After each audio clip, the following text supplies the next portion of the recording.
இன்று மாநிலம் தழுவிய அனைத்து சங்கங்களுடைய எதிர்ப்பினை பதிவைப்பதற்கான ஒரு முக்கியமான காலகட்டத்தில் இருக்கின்றோம். இன்றைய மின்வாரிய தலைமையானது தொழிலாளர்களுக்கு விரோதமாகவும் பொறியாளர்களுக்கு விரோதமாகவும் நம்மளுடைய மின்வாரிய கட்டமைப்பை உருக்குலைப்பதற்காக இன்று கூறு போட்டு விற்கக்கூடிய நிலைமையை இன்றைய மின்வாரிய தலைவர் அவர்கள் எடுத்து வருகிறார்கள்.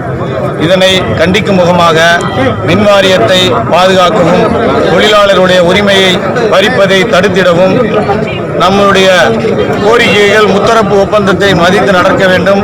பிரைவேட்லேஷன் அவுட் சோர்சிங் விடுவதை வன்மையாக கண்டிப்பதோடு ஏற்கனவே வேலையில்லா திண்டாட்டம் படித்தவர்கள் இந்த நாட்டில் இருக்கின்ற காலகட்டத்தை இந்த அரசும் மின்வாரியமும் பயன்படுத்திக் கொள்ளாமல் அவர்களுக்கு வேலை வாய்ப்பு அளித்து குடும்பங்களுக்கு ஒளியேற்றத்துக்கு உண்டான வாய்ப்பை வழங்காமல் என்னால் மறைந்த முதல்வர் எம்ஜிஆர் அவர்களால் இந்த படித்தவர்களுக்கு வேலை கொடுக்க வேண்டும், படித்தவர்களை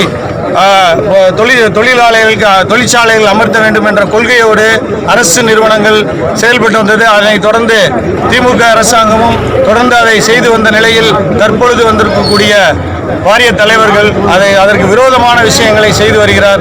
அதை நாங்கள் உண்மையாக கண்டிப்பதோடு இன்னும் வருங்காலங்களில் எங்களுடைய எதிர்ப்புகளை வலுவாக காண்பதற்கான சூழ்நிலையை இந்த மின்வாரியமும் வாரிய தலைவரும் உருவாக்க வேண்டாம் என்று இந்த நேரத்திலே கேட்டுக்கொண்டு வாய்ப்புக்கு நன்றி கூறி விடைபெறுகிறேன். அனைத்து சங்கத்தின் சார்பாக வாய்ப்புக்கு நன்றி கூறுகிறேன். நன்றி, வணக்கம். முத்துலிங்கம், மாநில இணை பொதுச்செயலாளர், தொழிற்சங்க